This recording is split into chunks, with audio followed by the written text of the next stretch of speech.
Welcome to the Coin Bureau Weekly News Roundup. My name is Jessica. And my name is Guy. Here are the top stories in crypto this week.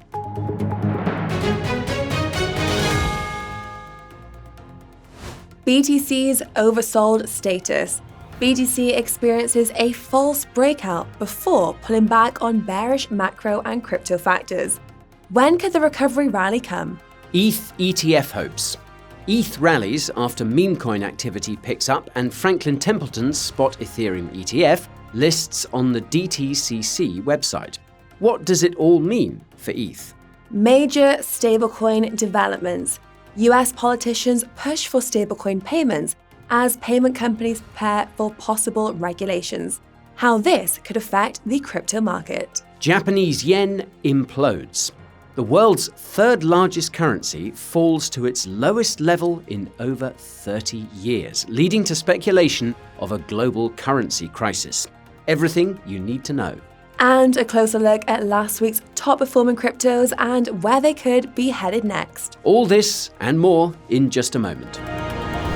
Last week, BTC almost broke out of its recent downtrend. Unfortunately, though, this recovery rally was cut short by a combination of bearish crypto and macro factors. The biggest bearish crypto factor appears to have been outflows from the spot Bitcoin ETFs. Now, while spot Bitcoin ETF outflows are nothing new, there was a small but significant novelty about last week's. BlackRock's spot Bitcoin ETF experienced 3 days with zero inflows. To put things into perspective, BlackRock's spot Bitcoin ETF had experienced inflows every day since its launch. Although the breaking of this inflow streak is a bit concerning, BlackRock's spot ETF has apparently not experienced any outflows, at least not yet. This suggests that the investors in BlackRock's product have diamond hands compared to the ones investing in the other ETFs.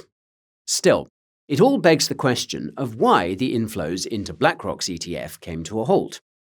Well, the answer is likely the biggest bearish macro factor, which was the 1-2 punch of the weaker-than-expected Q1 GDP print and the higher-than-expected inflation figures for March, per the PCE. The reason why this is so bearish is because it increases the possibility of what is arguably the worst-case scenario for both the markets and the economy: stagflation. For those unfamiliar, stagflation is when the economy is weak but inflation is strong, and some would say we're not far off from this now. The reason why stagflation is problematic for the markets and the economy is because responding with stimulus risks hyperinflation, and responding with higher interest rates risks creating a depression. It took us a world war to get out of the last depression, so let's hope the elites pick hyperinflation. Anyways, the barrage of bearish crypto and macro factors managed to beat down BTC's price on the daily, but it seems to have settled at the support levels in the low 60Ks. This is not that surprising, given that BTC has been bouncing between the low 60Ks and the low 70Ks for over 2 months now. What is surprising is just how much BTC's momentum indicators have reset, particularly on longer timeframes like the weekly. As a fun fact, consolidation, that is, sideways price action, is functionally the same as a big crash when it comes to resetting market conditions. Both set the stage for a big rally. With over 2 months of consolidation under its belt, BTC is primed for a big rally, and it's possible that all the crypto and macro factors we're going to get this week will be the catalysts. Those of you who are subscribed to our weekly newsletter will know which ones those are, and the link to that is in the description. Anyhow, when it comes to how high BTC could go, many have been pointing out the apparent bull flag forming on BTC's weekly and monthly charts. If it plays out, BTC could rally as high as 100K. The catch is that BTC's weekly price action looks more like a distribution pattern, not a bull flag. This means that BTC could see another few weeks of choppy price action before experiencing a severe correction in late May or early June, something that experienced BTC traders such as Bob Lucas also foresee. Between now and then, though, a sizable recovery rally seems to be on the cards. And if you want to try your hand at trading it, then be sure to check out the Coin Bureau deals page. It's got trading fee discounts of up to 60% and sign-up bonuses of up to $60,000 on the best crypto exchanges. These deals are available exclusively for our viewers and won't be around forever, so take advantage of them before they expire using the link in the description. Anywho, whereas BTC's price has barely had a pulse lately, ETH's price is starting to show signs of life. On the daily, ETH is back above the Bollinger Band moving average, a bullish sign. Zooming out to the weekly reveals a morning star pattern, a bullish candlestick pattern that foreshadows a price of $3,700. More about candlestick trading in the description. I digress. Now, most importantly, ETH is surging against BTC on the daily, with the Bollinger Band suggesting that it's squeezing to the upside. The ETH BTC chart on the monthly suggests ETH could squeeze as high as 0.063, which would translate to a 20% rally against BTC. Now, to be clear, this doesn't necessarily mean that ETH is about to rally by 20% in fiat terms. Rather, it means that ETH is about to see substantial strength against BTC. Of course, if BTC's price stays where it is, then it could very well translate to a 20% gain in fiat terms. If BTC's price rises, then ETH's returns in fiat terms would be higher. So, all that's needed is a catalyst for ETH to outperform BTC. And if you've been keeping up with our weekly crypto reviews, you'll know that we've highlighted Ethereum's Layer 2 ecosystem as one possible catalyst. The TVL on Ethereum's Layer 2s has been growing fast, and many Layer 2 tokens have started rallying too. And if you've been keeping up with the crypto news in general, then you'll know that the spot Ethereum ETFs are another catalyst that could cause ETH to explode. Despite the growing consensus that these ETFs won't be approved, Franklin Templeton's spot Ethereum ETF listed on the DTCC's website last week. To refresh your memory, the spot Bitcoin ETFs were listed on the DTCC's website a few weeks before they were approved by the SEC. The caveat, though, is that listing on the DTCC's website reportedly has zero relation to the chances of being approved by the SEC. It's standard practice for many prospective ETFs. But the fact that we saw the same event with the spot Bitcoin ETFs has nonetheless led to renewed speculation that the spot Ethereum ETFs do have a chance of getting approved. The approval of spot Ethereum ETFs in Hong Kong tomorrow could add additional fuel to this speculative fire. More about that in yesterday's Q&A. And last but not least, many meme coins in Ethereum's ecosystem appear to be pumping, the most notable being PEPE. As we've seen with Solana, meme coin hype seems to be the secret sauce to getting smart contract cryptos to rally. Meme coin hype on Ethereum and its Layer 2s could therefore take ETH much higher. There's just one thing to keep in the back of your mind, though, and that's that tensions between the SEC and large entities in Ethereum's ecosystem appear to be heating up. In case you missed the news, Consensus was reportedly issued with a Wells notice by the SEC and is now preemptively suing the regulator. For context, Consensus is one of the largest companies in Ethereum's ecosystem. It's the creator of the MetaMask wallet, as well as Infura, a key piece of infrastructure used to interact with the Ethereum blockchain. And as a cherry on top, Consensus was founded by Ethereum co-founder Joe Lubin. As always, the SEC is reportedly going after Consensus because of alleged securities laws violations, specifically MetaMask's swap and staking services. However, we won't know for sure until the SEC actually sues the company, something that probably won't happen until sometime in the second half of May. Given how closely connected Consensus is to Ethereum, the contents of the lawsuit could prove to be more concerning than the surface-level allegations, or even the prospect of ETH delistings. If there is any evidence of nefarious activity, this could do damage to not just Ethereum, but its entire ecosystem. On that note, there's another regulatory development that could shake up the crypto market, and that's stablecoin regulations. To bring you up to speed, US politicians have been trying to pass stablecoin regulations for over a year, but they've been on the back burner recently because of other more pressing matters. Now that these other matters have seemingly been addressed, US politicians are finally turning their attentions to stablecoins, and the clock is ticking. If you've watched our previous videos about stablecoin regulations in the United States, then you'll know regulators warned they will crack down in the absence of legislation. So far, the crackdown on stablecoins by the likes of the SEC has been relatively limited, and that's probably because the banks, the asset managers, and even the US government have a lot to gain from stablecoins. Newsflash, these are the entities fighting over crypto regulation in the background. So, starting with the banks, the updated stablecoin regulations would allow banks to become stablecoin issuers and give them an unfair advantage over existing stablecoin issuers like Circle. That's because it would require all large stablecoin issuers to get banking licenses, which banks obviously already have. For the asset managers, they stand to earn hundreds of millions, if not billions of dollars in fees for managing stablecoin reserves. For reference, BlackRock already manages the reserves for Circle's USDC stablecoin. Notably, this gives BlackRock an incentive to increase USDC's market cap. And as for the US government, the fact that all USD stablecoins are backed primarily by US government debt means that stablecoins can be used to effectively subsidize government spending. In other words, when you buy or hold USDC or USDT, you are unknowingly funding the US government. This fact is presumably why US authorities haven't cracked down on Tether. Besides the fact that cracking down on Tether would disrupt the crypto ecosystem that BlackRock is busy trying to capture, it would result in selling pressure for US bonds in the short term and reduced demand in the long term. In turn, this would translate to higher interest rates, which neither the markets, the economy, nor the government can afford.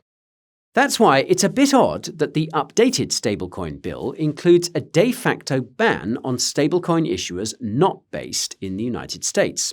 It will essentially cut USDT out of the American market.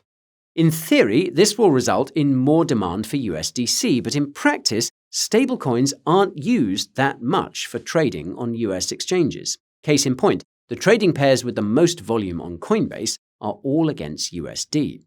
And some of you will know Europe will also limit USD stablecoin trading pairs in June. More about that in the description. Moving on. Now, here is where things get interesting. The focus of the updated stablecoin regulations in the US is payments, per the title, quote, Loomis-Gillibrand Payment Stablecoin Act. Shortly after the bill was tabled, payments company Stripe announced it would soon enable USDC payments. Logically, this suggests that Stripe believes the stablecoin bill will become law.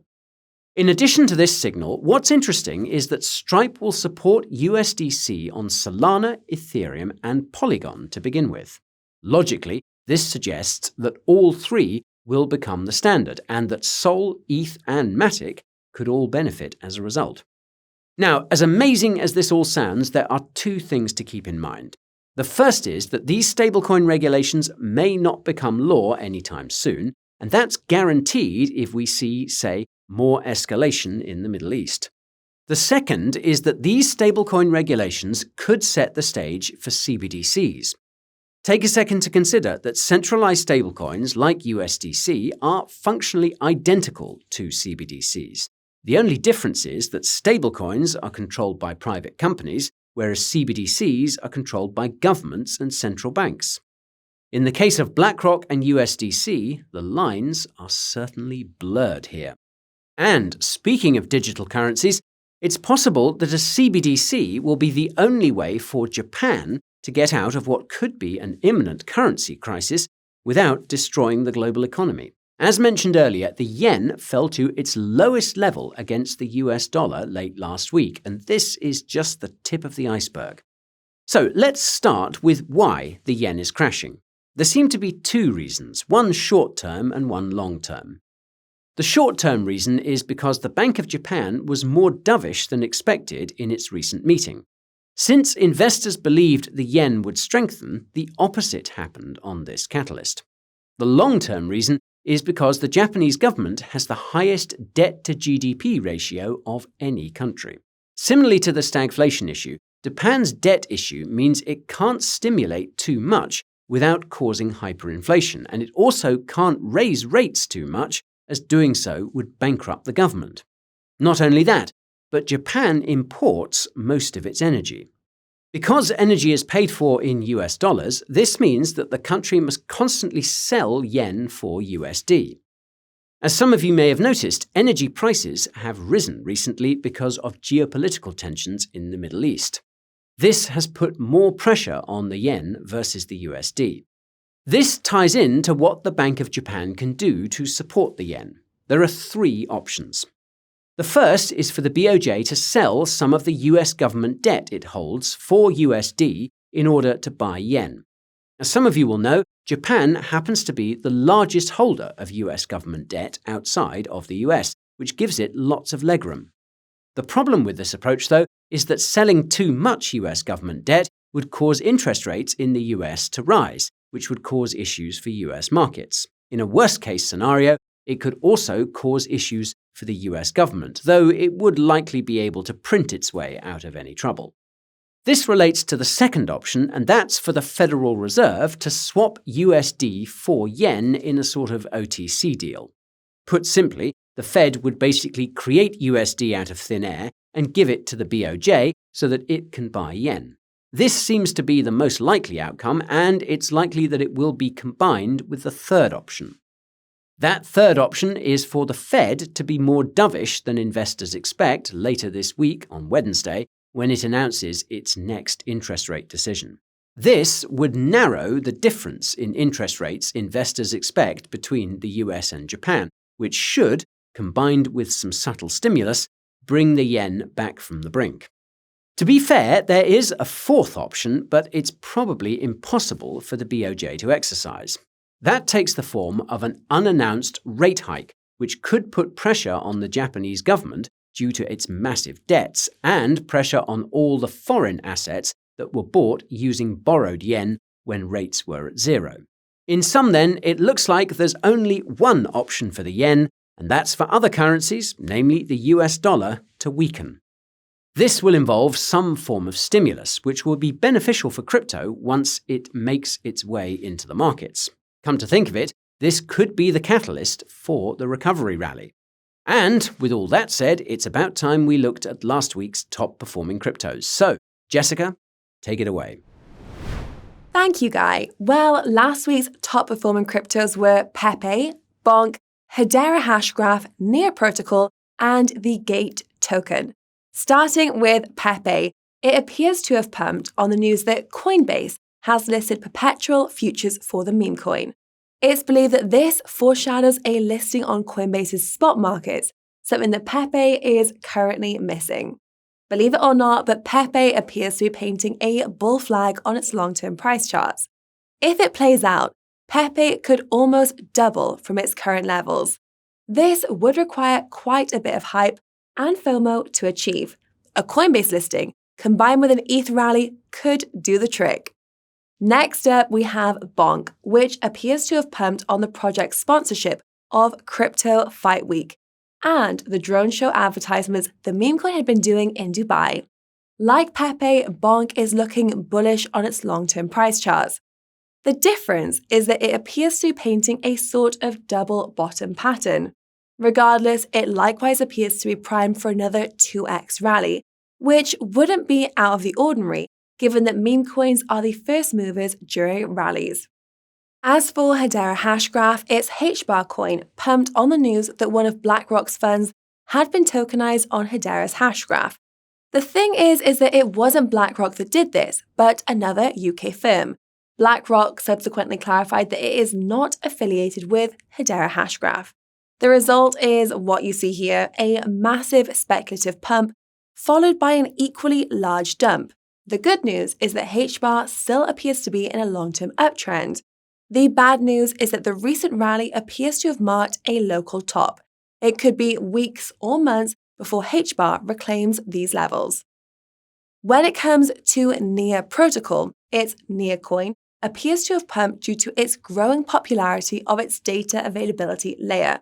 You can check out our Celestia review if you have no idea what that means. The link will be down in the description. Now, funnily enough, NEAR's long-term price action looks almost identical to that of PEPE's. That means a potential bull flag that could cause its price to double. In the short to medium term, though, it looks like NEAR faces lots of resistance around the $10 level, so it could take some time for bigger gains to come.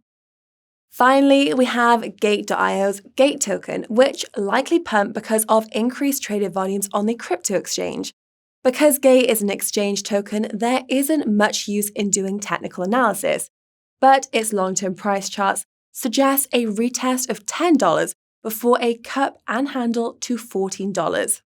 Note that if you do want to keep track of which cryptos are pumping and also where you can trade them, then be sure to join the Coin Bureau Telegram channel using the link in the description. And that's all for today's Coin Bureau Weekly Crypto Review. If you enjoyed it, then you know what to do. Hit that like button, subscribe button, and bell icon too. Don't forget to check out our deals page where we have massive trading fee discounts and sign-up bonuses of up to $60,000 on some of the best exchanges, only for the viewers of this channel. Also, if you do want to pick up some of our snazzy crypto merch, then the Coin Bureau merch store has you covered. You can find the link to those resources and many others in the description below. Thank you so much for watching, and we'll see you all in next week's episode.